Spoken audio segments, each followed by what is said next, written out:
Hey Curtis, how you doing, man? Good. How are you? Not too bad. What are you up to these? Look at the whole setup in there, the jersey and everything.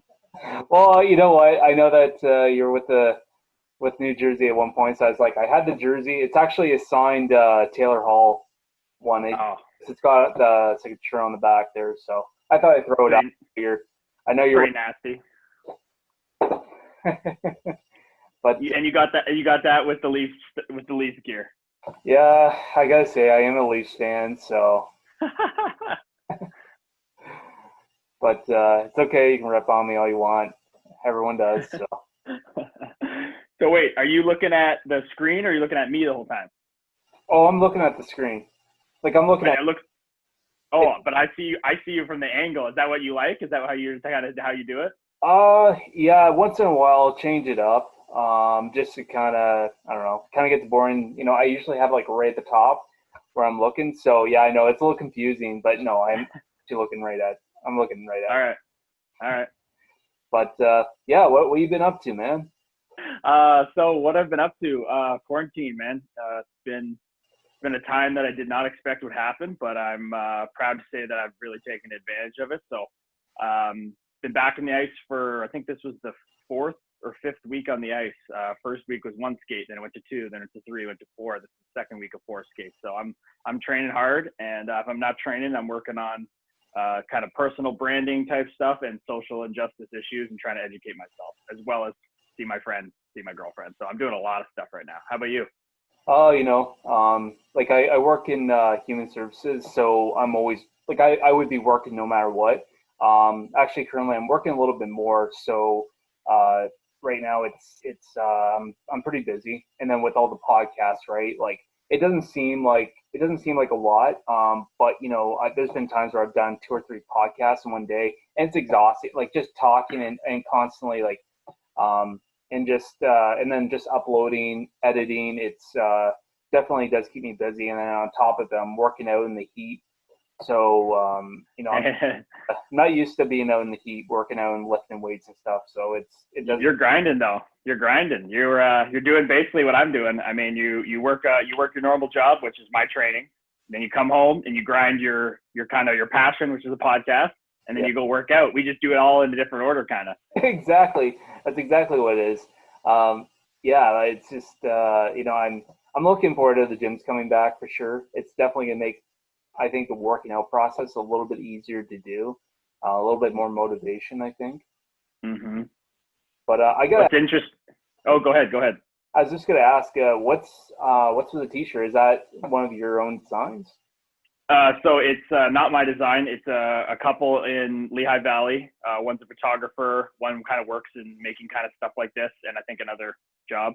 Anyway, they made these shirts, and they had the idea, and they came to me to kind of do like a photo shoot, and they just messaged me over Facebook or Instagram, and I loved the idea and took them in to the rink on an off day and got kind of like photos all around the rink and it's actually evolved into not just the Allied T-shirts with the Pride tape. It's evolved into the same logo on the hoodie and on a like kind of like grocery bag.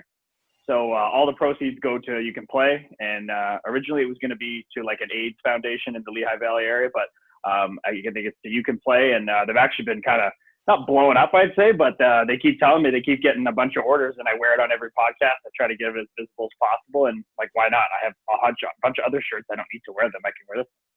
Right on, man. Well, like it's no secret that on your social media that you're a huge supporter of the Black Lives Matter and the I'm not sure what you would call like the gay right. The LGBTQ2S plus community. It's a mouthful. I know. I never can say it, so I just say Hey, just I couldn't say it either, bro. I had to practice it just like I practiced shooting a puck. I had to practice saying that. So now I got it dialed. there you go.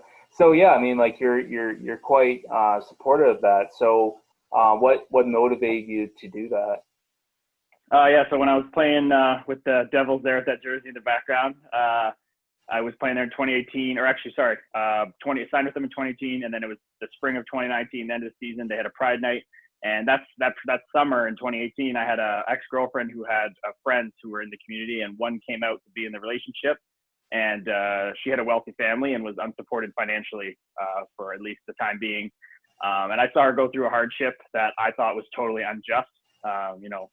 Especially coming from parents to a daughter who is, not only just their daughter, but a very sweet person and a person that works very hard on her goals. So to me, there was no reason for that to happen. So when I went into the Pride night, I just happened to be up in the NHL. I was in the minors for 2/3 of the year, and then I got to be in the last third in the NHL. And I had scored my first NHL goal 2 games before. I was feeling good. I was feeling confident. And they came in before the game and they said, okay, guys, put the Pride tape on your sticks for Pride night. It's the night we have tonight. And he said, oh, sorry, buddy. And he said, you still there? Oh, yeah. Okay, yeah, sorry. I got a stupid call. I got to turn it on freaking silent. Sorry, buddy. So basically, they said, put the Pride tape on your stick and take it off after warm-up. And I just thought, going out and warm-up, I want to keep black tape on the blade of my stick because that's what makes me feel like I'm ready to play the game. I just scored and feeling good. Why change it up? So I put it on the shaft of my stick, right below where I hold it. And coming in after warm-up, all the guys started taking the Pride tape off. And I just looked at my stick, and it was a 2-second thought of, it's more work for me to take the tape off and keep it on, and somebody might notice. And then I went back to focusing on the game. And obviously I had a personal experience with someone being put down in the community. And obviously I thought about it, but it was that quick of a decision. And I'm back to playing the Montreal Canadiens. And I played a great game, scored my second NHL goal, the game winner, best night of my life, best feeling of my life. And after the game, my phone's blowing up, not only because I scored again, but, from friends, family, media, and people in that community that identify as LGBTQ2S+, were over the moon that I had used the Pride tape in a game. It kind of ran away with the story afterwards of that. It kind of blew up everywhere. And I just realized wow, this meant a lot to people. It was such a small gesture, such a, as I say, if I have the tape, I'll keep it on my stick. And that's what I do now. So it's not very hard to do.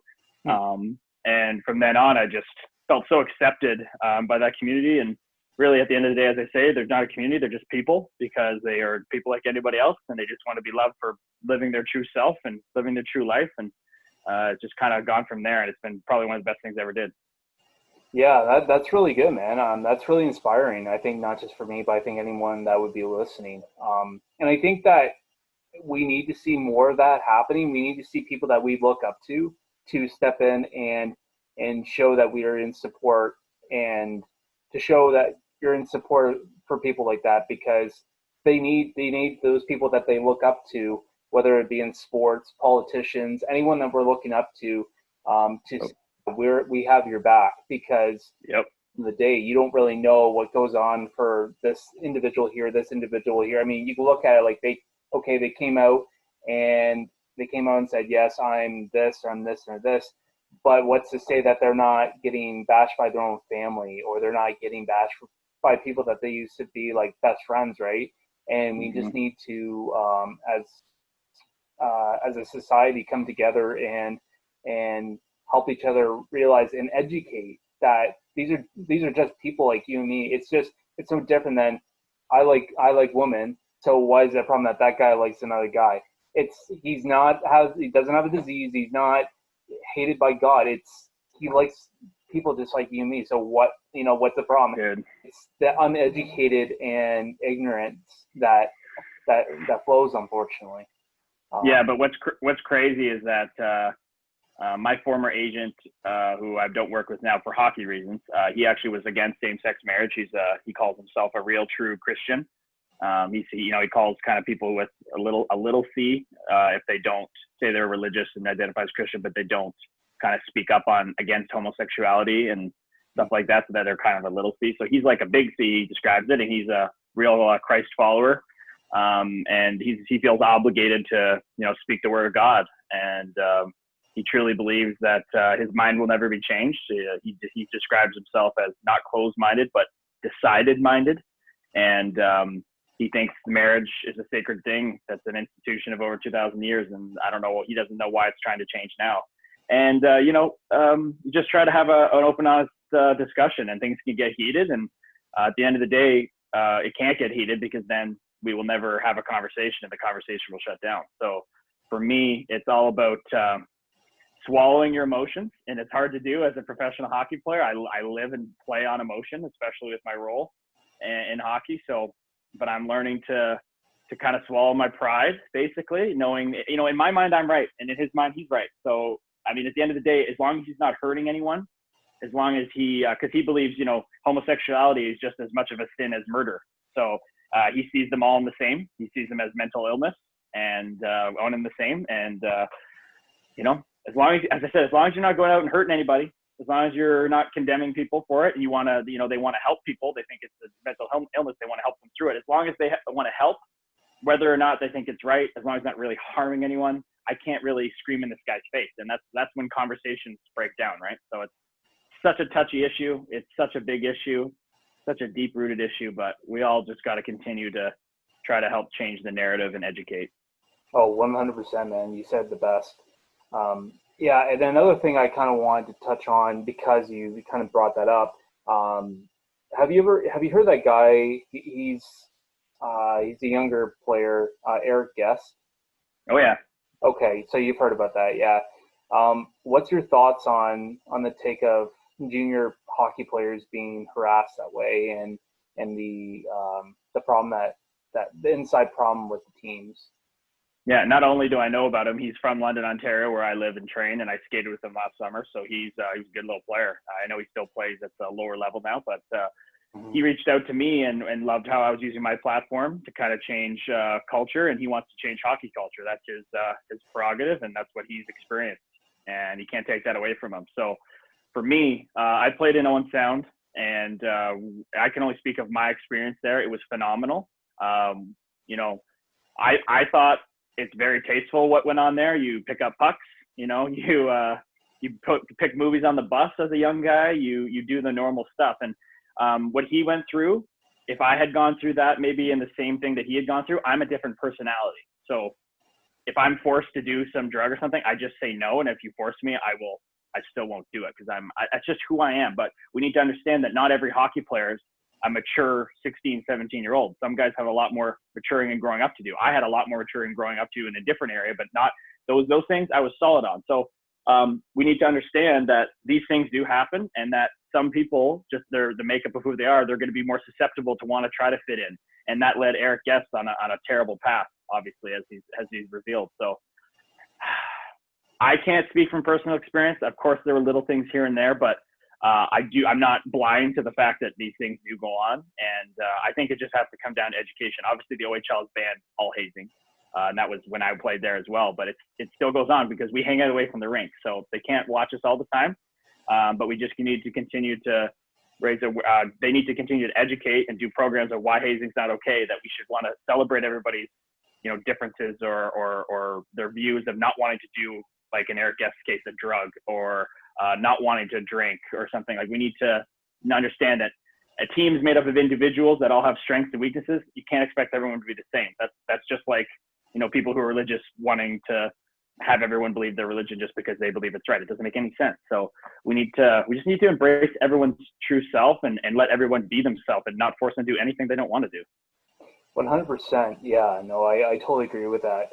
Do you think that there should be more of a penalty on players who are displaying racism in the sport? Do you think that we need to, and I'm not just talking about the players, but we're talking about the GM, coach, mm-hmm. Does there need to be a step where we say, listen, that's enough, you're fired no matter what? How do you think that should be dealt with? Well, that's a big topic, obviously, and I guess it comes down to who runs the league, right? Like, I mean, if you have someone who has racist views deep down or homophobic views, I mean, they're not going to get dealt with. Of course, on our side, I guess, of the conversation, I would say, in my opinion, it should be at the very, I guess, most, you get a one strike thing. But if it's a blatantly racist thing, like, there's different types of things, right? If it's a things slip out, we all have made mistakes. That's different. We can educate, and of course the guy needs to apologize and all that stuff. But if it's something that is like, obviously what, Bill Peters went through with Akeem Alou and stuff like that, I think there needs to be pretty much zero tolerance. And I think that's pretty across the board. Now, does that mean that he can, kind of re-educate and rehabilitate himself and change? Of course he can. And that's, we don't condemn everyone. We don't condemn people. Like, there's very few people in the world that don't ever want to change. I think people are just misinformed, miseducated, right? And, some people just need to be straightened out, I guess. So I'd like to see zero tolerance, but if kind of like a board, like maybe not the OHL reviewing it, but a separate board, like put it in the hands of You Can Play or of Black, like some kind of group that can view it for what it is and make a proper decision, and not just to be the OHL. If it's a star player, they want that star player to play in the OHL. They bring in dollars. That can't affect the punishment. Right. No, I can understand that. Yeah, it is a big topic. We could go on all day about it. But yeah, I mean, besides that, let's talk more about you here. Yeah, so I mean, like, you were with Owen Sound for 5 years. You played with Minnesota Wild. You were signed by them in the 2013 draft, and then you were with New Jersey and Binghamton. I can't say Binghamton. Binghamton. What's that? Binghamton. It's like Bing, Binghamton. Binghamton. There you go. And then you're with the Phantoms now. So how has that process been? Wow, I mean, that's like you said, we could go on about social justice for ages. I could go on this one for ages. I'm breaking it down in my Instagram right now in like chapters in a vlog. So it's, I guess in a nutshell, it's been a crazy ride.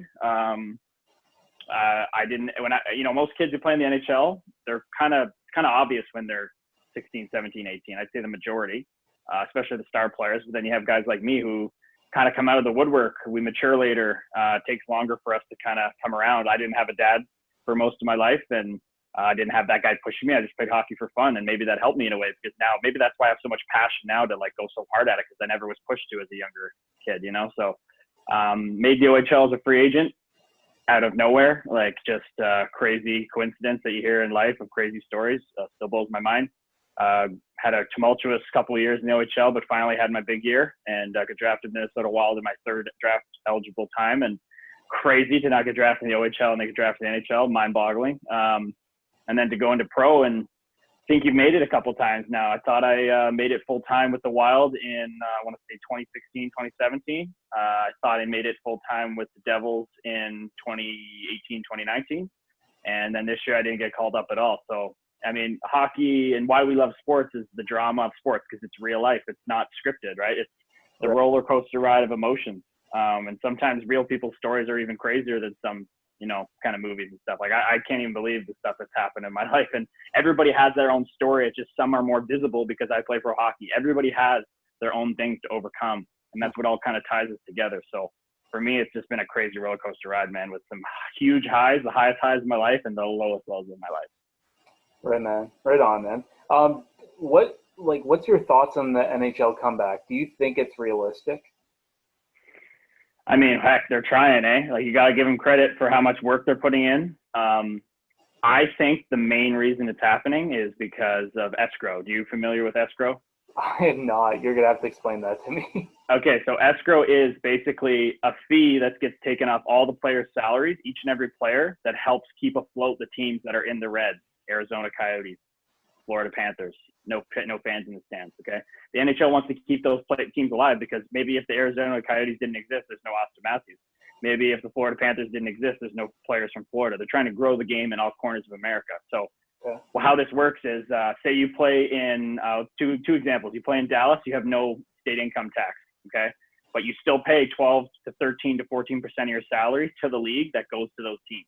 It's called hockey-related revenue, and it gets dispersed to those teams. So, Tyler Seguin's laughing because he gets taxed 12%. But if you go to Montreal, the worst taxes in the league, or California, a guy gets taxed 50% off, income, and then 12 to 13% off escrow. So he's only making 35, 40%, right? So that's in a normal year. And escrow was trending in a way that NHL was growing a lot, and escrow was going to be the lowest amount ever. Coronavirus hit. So that's changed obviously the whole world. And I've heard rumblings through just people that have played in the NHL and guys who have brothers that escrow could be as high as 35% next year if there's no play-in playoffs. So if you think about that, let's think about that. If say you're in Montreal or California, you're a player that makes $1 million. You get taxed 50% standard. You get taxed 35% of escrow. So what are you taking home? 15% of your salary. You're making $150,000 off $1 million. Oh my God. So there's a lot of guys that don't want to play. They just, why would I play? What if a guy, even the guys that make, like Panarin's talked about not playing, makes $11.5 million. he'll take home like 3 or 4 from New York. And he's kind of like, I could just make that sitting at home. Why play? Of course, it's just a lot of things that come into ball. So why they're doing this is to get some money made back, obviously give the fans what they want and give out the Stanley Cup, but at the same time, making some money to lower the escrow number so there is a season next season. Because right now, if they don't play, who knows if there's even a season next season. Yeah, no, I can understand that. The more that I was thinking about was with testing positive. Safety. Yeah, but that's the context of it. So that's why they're pushing it so hard. If the league was going to be fine next year, they wouldn't be playing. I don't think so. I mean, I do think they're going to be able to do it safely, and obviously a bunch of players have tested positive. You haven't heard of anybody having like bad symptoms or who knows, but I mean, I've heard guys are getting tested deep nose swabs every day. They can't leave I have a buddy who's in Vancouver, can't leave the hotel, like unless they get put on a bus to go to the rink to skate. Like it's hardcore lockdown. So I believe they're going to be able to do it. And I think hockey is the greatest game. It's run by the greatest people. I think they'll be able to get it done with player safety in mind. Yeah, no, it'll be interesting how it will look, I think. And then how every team's going to play. So, I mean, you could have a team like before everything happened, you had maybe the couple of the top 3 or 4 teams of the whole league, whether it be an NHL or AHL, that you looked at and thought, okay, these are probably teams that, everybody's kind of looking at, which is not true because throughout history you've seen where you can have the bottom team win the Stanley Cup. It's but with the COVID happening now, everything's kind of changed, and now that they're doing now they're having some kind of like 16 team championship. 24. 24. Sorry, they're having the 24 champion Stanley Cup thing going on. So I guess with the draft now they're going to be changing the draft, which doesn't make sense to me whatsoever. I don't think it's fair. Right. So especially for the top and bottom teams, like I mean New Jersey, you have New Jersey, you have Detroit. Like those are teams that could use that number 1 round pick, and now that they're not getting it. Like it's. I mean, but from what I understand, though, they still had like a fair lottery where I think the team that finishes last still gets 12.5% chance on a good year, or 18% or something like that. It's still a pretty low percentage. Like tanking doesn't really work. So I think they've taken that out of the NHL. But I do agree, it really sucks that a placeholder team won the first pick. It's awful, but it's just like nobody wanted to see Edmonton win it again with McDavid. So that everybody got pissed about that, but that's just the luck of the balls, man. So you could say rigging, conspiracy theory, but I mean it sucks, but it's the draft the way it is. If they had it the other way where you tank and get the first overall pick, the level of competition goes down. The league suffers. So I think it's the way it should be, to be honest, even though it sucks. Yeah, I know like a lot of people are not happy with it. My girlfriend especially, she's a dad and her brother are all Detroit fans. So, like they were hoping that, they were going to get close to getting the number one pick for sure. I mean, I think Detroit's got maybe the 3rd or 4th round. Yeah, 4th. And I mean, still that's not a bad thing, but I think number 1 would have helped as well. And it's just, I think the problem with Detroit is that they would have to either grab someone from free agency and trade, because I mean, right now they just don't have that star player right now that's going on. I mean, everybody in the NHL is good.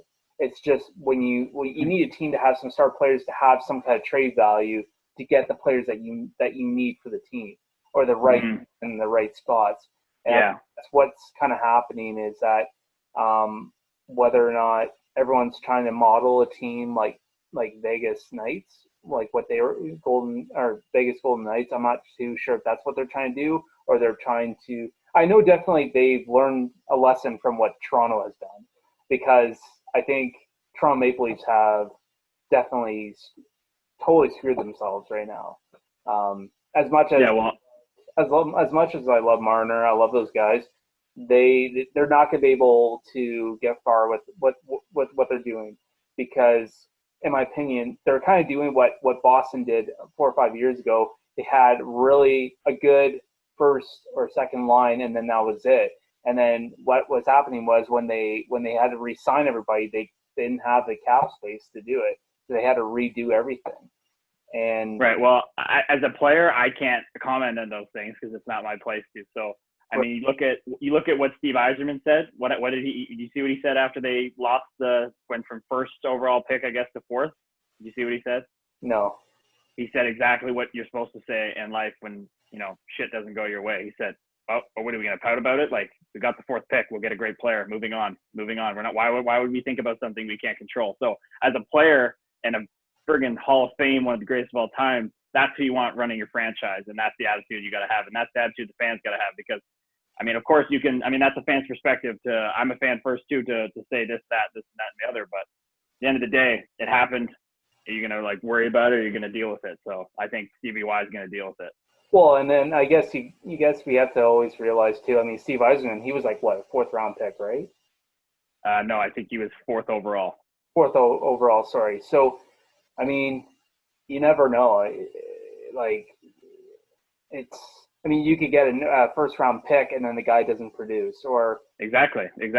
So you can't just getting the first round pick doesn't mean obviously Lafreniere is going to be a very good player, but there's people saying that Stutzel has actually a higher end ceiling than Lafreniere. Is a man already. He's a built dude. He plays physical. Stutzel's this guy who's got the new age game. He's unbelievably fast. I've heard people say he's unbelievably fast, like McDavid kind of fast. So if his hands can keep up with his feet, his ceiling might be higher. Then you got Quentin Byfield from my hometown who, he's got they have some character questions, but I mean, his talent is probably higher than both of them. So his potential could be higher than both of them. So there's so many ways to look at it. You got to look at the draft year with the Devils, right? Heischer, Patrick. Look who went 3, 4, 5. Heiskanen, Makar, and Pettersson. Mm-hmm. I think anybody would say that if the draft was reordered, it would go differently. So you got to do your homework. Stevie Y's taking the smart approach. Hey, I'm not pouting about it. We're going to get a wicked player number 4, and he's going to help our team get back to the Stanley Cup playoffs. Yeah, absolutely, for sure. Yeah, I just had a couple more for you. I know we kind of discussed it. It was just, I was going to kind of. All right, having fun. Okay, just making sure.